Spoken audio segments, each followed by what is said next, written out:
हो गई। उन बहनों से पूछो कि जब रक्षाबंधन का पर्व आता है तो भाई की कलाई पर राखी बांधने के लिए भाई सामने नहीं होता है तो आंसुओं का दरिया बह जाता है। उन माताओं से पूछो कि जब वो याद करती हैं कि हमारा बेटा बॉर्डर पर गया है और कल परसों में छुट्टी लेकर घर आएगा, लेकिन बेटा घर नहीं आता है, तिरंगे में बेटे की लाश आती है। वो इस वजह से आती है कि हमारे भारत की जो वीर माताएं हैं वो गीदड़ों को जन्म नहीं देती हैं, जब भी जन्म देती हैं तो शेरों को जन्म देती हैं। और ये शेर जब हुंकार लगाते हैं तो कोई भारत की बात नहीं, विदेश का कितना बड़ा भी सूरमा हो, हमारे शेरों के सामने उसके पैर उभर जाते हैं। क्योंकि हमारे देश के अंदर एक जज्बा रहा कि उड़ान पंखों से नहीं हौसलों से होती है और मंजिल उसे को मिलती है जिसके सीने में जान होती है। भारत की ऐसी गरिमा के अंतर्गत रहते हुए मैं कुछ क्रांतिकारियों का नाम लेना चाहूँगा। सरदार भगत सिंह, सुखदेव, राजगुरु, राम प्रसाद बिस्मिल, अशफाक उल्लाह खां, सुभाष चंद्र बोस, ऐसे वीर शेर हमारे देश के वीर शेर हुए जिन्होंने सरकारी महकमे में नौकरी तो करना नहीं चाहा और जब बात नौकरी दी आई तो उन्होंने कह दिया कि हम नौकरी नहीं कर सकते हैं, केवल अंग्रेजों की दास्ता से सालों से जकड़ी हुई हमारी जो भारत माता है उसे हम आजाद कराएंगे, तब तक हम चैन से बैठेंगे नहीं।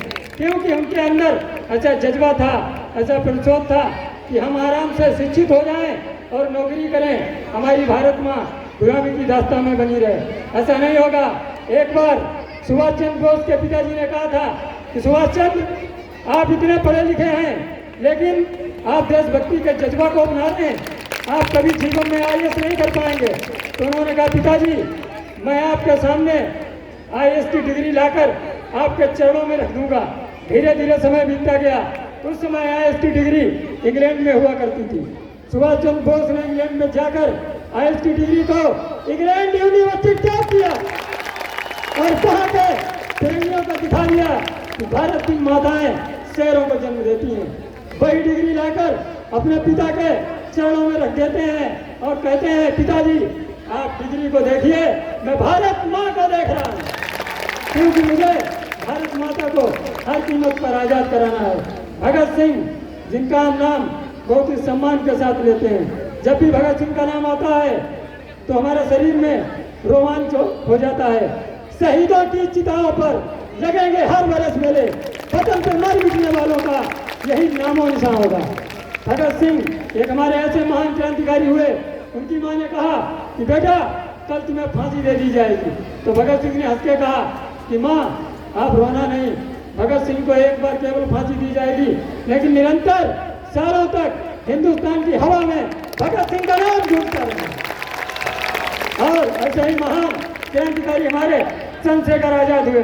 अल्फेर पार्क में जब अंग्रेजों ने उनके ऊपर अंधाधुंध गोलियां चलाई तो उनके पास जब लास्ट गोली बची तो उन्होंने कहा कि फिरंगियों के हाथ से पकड़ने से अच्छा है कि स्वयं ही गोली मार लेते हैं। गोली मारने से पहले उन्होंने कहा कि माँ तुम्हारी जो लज हमारे हाथ में है, जीते जी ये लाल अंग्रेजों के हाथों से नहीं मरेगा, स्वयं मरेगा। लेकिन ये आजाद रहे या न रहे, हिंदुस्तान आजाद था, आजाद है और आजाद रहेगा। हमारे भारत के ऐसे जवान सूरवीर हैं। देश आजाद हो गया लेकिन हमारे देश की जो गरिमा है वो केवल आप जैसे नौनिहाल बच्चों के माध्यम से है। कल को पढ़ लिख कर आप पढ़े होंगे, कोई सुखदेव बनेगा, कोई राजगुरु बनेगा, कोई आईएएस बनेगा, कोई पीसीएस बनेगा। विद्यालय की यही गरिमा है। अगर निरंतर हमारे यहाँ विद्यार्थी जो शिक्षण कार्य में हैं अगर अच्छे ढंग से पढ़ते हैं तो लाइफ में जीवन में आप निरंतर ऊंचे शिखर पर पहुँचेंगे। और मैं थोड़ा इतना और आपसे कहना चाहता हूँ कि हमारे देश में बॉर्डर पर जो प्रहरी लोग लगे हैं उनसे अगर कोई दुश्मन आंख मिलाने की कोशिश करता है तो वीर जवान कहते हैं कि दूध मांगोगे तो खीर देंगे, तस्वीर मांगोगे तो चीर देंगे।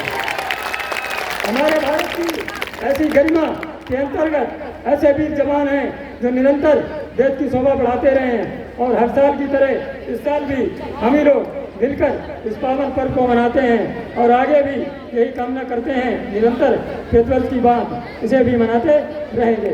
इन्हीं शब्दों के साथ में, क्योंकि पंडित जी ने कहा है ज़्यादा समय तो है नहीं बोलने के लिए, आपके समक्ष 2 घंटे 4 घंटे 6 घंटे जो भी बोलने के लिए दिया जाए वो बोला जाएगा। बस इन्हीं शब्दों के साथ मैं बच्चों को 2 शब्दों में और बताना चाहूँगा कि जीवन में केवल विद्या रूपी ऐसा धन है, इसे कोई नहीं छीन सकता। अगर ये आपके पास है तो संसार में हर चीज़ बढ़ जाएगी। इसलिए अच्छे ढंग से निरंतर आप इस संस्था का नाम ऊपर करें और आप अपने माता पिता का नाम रोशन करें, हमारे अध्यापकों का नाम रोशन करें।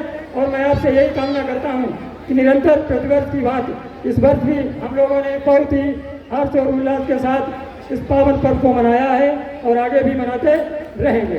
भारत माता की, भारत माता की, भारत माता की। बस इन्हीं शब्दों के साथ मैं अपनी वाणी को विराम देता हूँ। धन्यवाद।